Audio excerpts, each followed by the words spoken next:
Hello my YouTube friends! A lot of people want to create content without showing their face. If I'm being honest, there are a lot of ways to do it with just a little bit of editing skills. But the process I'm going to show you today is easy and it won't take a lot of editing. Best of all, it's totally free. So let's get to it!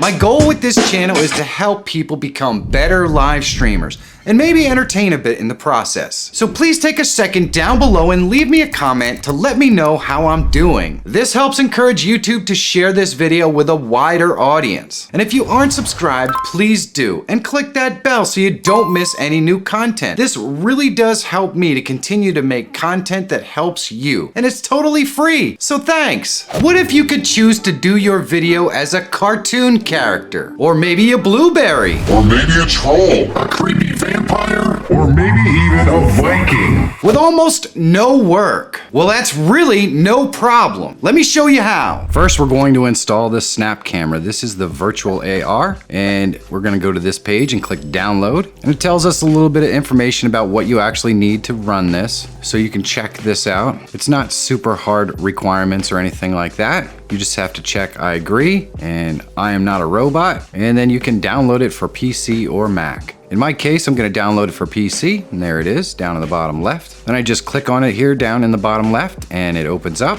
All I have to do is click next, and then next, and just keep clicking next all the way through the install. You can put the shortcut on your desktop if you like, and eventually it's going to install for you. And once it's done, it'll switch over, and you can click finish, and it'll launch Snap Camera if you leave that checked. Now we can select the faces and characters we want to use. In Snap Camera, the first thing we're going to do is click this little gear in the top right hand corner. We want to choose our camera. In my case, it's Cam Link. We also want to choose our microphone and set our resolution up if there is a choice here. Sometimes there is, sometimes there isn't. I'm going to select my audio interface as Cam Link as well. And we can scroll down here and see these hotkeys, and I'll go over that later. What I'm going to do is go ahead and click back, and our camera's still not showing up. That's kind of a pain. So what I'm going to do is close out of Snap Camera, and I'm going to go down in my system tray, and I'm going to right click and quit that as well. And then I'm going to go ahead down and I'm going to right click on my taskbar and select Task Manager. Then I'm going to scroll down here and find where my Snap Camera is. There it is. I'm going to select it and click End Task, and that completely exits us out of Snap Camera. Then I can double click on it. It'll open up and it will show with our camera. So there we go. Sometimes your camera will just automatically be in here, but if it's not, now you know the procedure to completely shut down Snap Camera to get it to come back up. Now we can click on any one of these and it loads up the filter. You can see the filters on the screen. There are hundreds of filters and you can even create your own. So I'm going to go into hotkeys and I'm going to make sure that my lens on and off key is set so that I can turn these lenses on and off just by clicking on the minus key.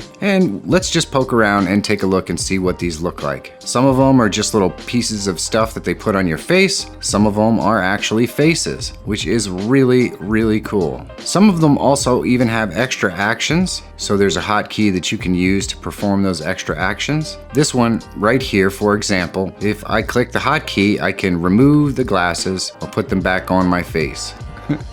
And I can make some really stupid faces too. And you can see it's really kind of cool because it gives me this non-tanned outline around my eyes. I really like how that works. Now, a lot of these are hit and miss, and most of them are actually created by other users. You can see some of them will actually put in a completely different background as well. So that was the summer collection. Here's the work and study collection. Ooh, nice.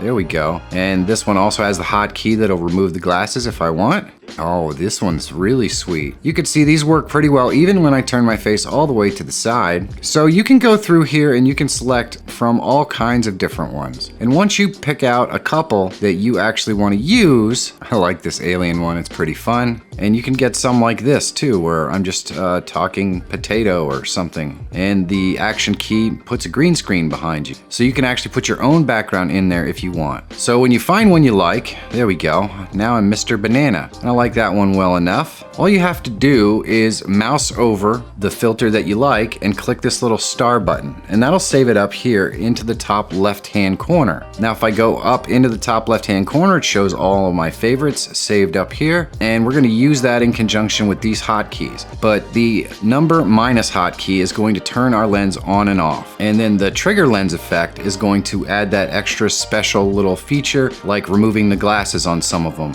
But a lot of them have some really cool extra triggers. Then if we go back up here into favorites, we can click on the top right here, and this shows us our hotkeys for each of these. So we can select the filter and put a new hotkey in there and just click save. And now all of our filters have hotkeys. And that's exactly how you're going to set up Snap Camera. So how do we record our content with our new faces? The first thing we're gonna do is go up in OBS, go to profile, and we're gonna create a new profile. We'll just call this one record. And this way we can always come back to this to record our content. And just click OK, and this sets us up with a new record profile. And what these profiles are is the collection of settings. So we're going to settings, and this is all gonna be fresh and new. So we're gonna go to output, and we're gonna change this from simple to advanced because we're advanced enough to be able to figure this out. And we're not going to be streaming on this profile, so none of this matters. We're gonna go right into recording, and you don't need to change any of this right here, but you wanna select your recording path. So wherever you're going to be recording your videos, click browse, select that folder. Then we wanna go down here and select our recording format. And there are a lot here. MKV and FLV will allow you to record, and if something happens where OBS crashes or something like that, you'll still be able to use those. You can see you get a little warning message with MP4, which basically states that if you're recording with MP4 and OBS crashes, the file may not be usable. That's okay, we can live with that. I like to use it because it's easy to put into editing software and use. Now we're gonna go down here to encoder. We'll drop this down. You can see there are quite a few. You're probably either going to have access to one of these NVIDIA ones, possibly the Apple ProRes if you've paid for that one, because that is a paid encoder. And then the X264 is probably the one that most people are going to have access to if they don't have a graphics card. But of course, if you don't have a graphics card, you may run into an issue where it's quite possible that this won't be good enough for you to get what you want.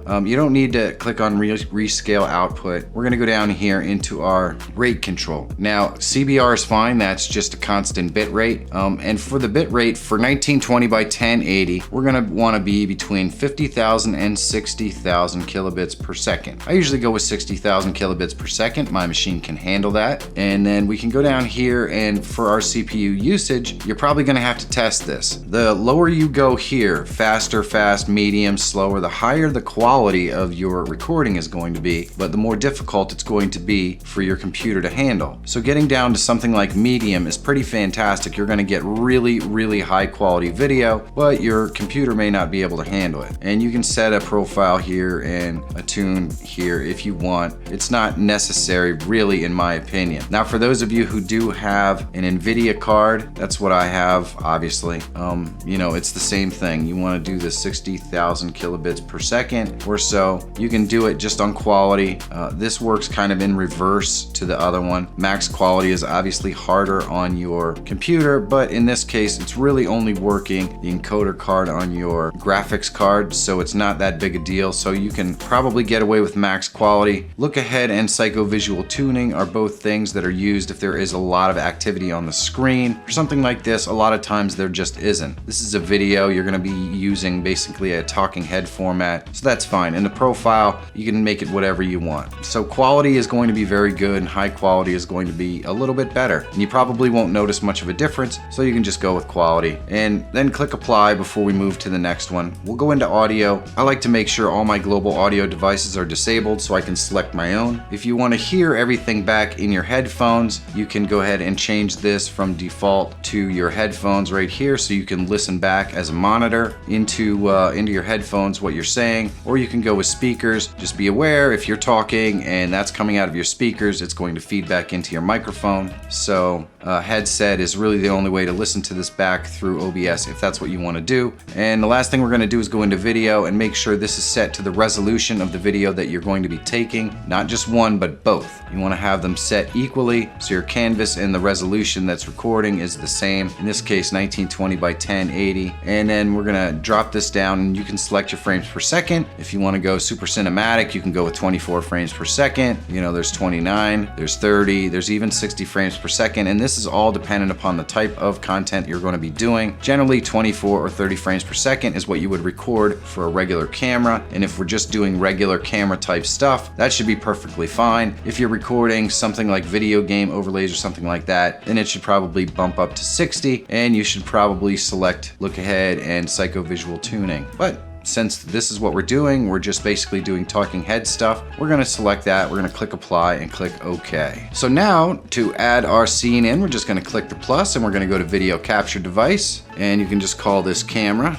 That is what it is. Click OK, and we'll select our snap camera, and you can see there we are. And I like to go here and change this to custom and make sure it's 1920 by 1080. The only other thing we need to do is come down here to the bottom and select use custom audio device and select the microphone that we are going to be using to record our audio, and click OK.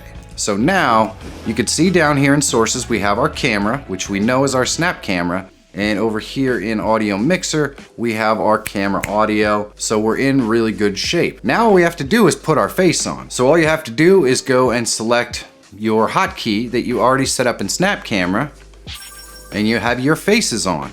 It's really that simple. Now I can go down here into the bottom right and click start recording and record my video. And the beautiful thing about this is we can go ahead and change our faces up if we want to just record using different faces. This is really not a problem at all. So I can just click the hotkey and change the face. So now I can easily make recordings where no one ever sees my face and they can still be just as engaging for the audience. It's really, really pretty cool. Now for something like this uses my background. So I can just adjust my background. I can change my background. I can do whatever I want. I could just have a white screen in the back. Theoretically, I could even use a green screen in the background and just drop in another layer underneath camera that's going to be the backdrop that we're going to be using. It's really that simple, and this is basically a disguise. You don't have to actually appear on camera as yourself. You can appear as a character, you can play yourself, but just use a mask to be someone else or something else. I mean, most people would never know this is me unless they heard my voice. So there's that. Now that's pretty cool. If you want to use something to disguise your voice as well, you should definitely check this video out. And if you're always looking for tools, tips, and tricks that can help make you a better live streamer or YouTuber, subscribe to the channel. My name is Michael Fire Jr. Thank you so much for watching. Have a great day, and I'll see you in the next one.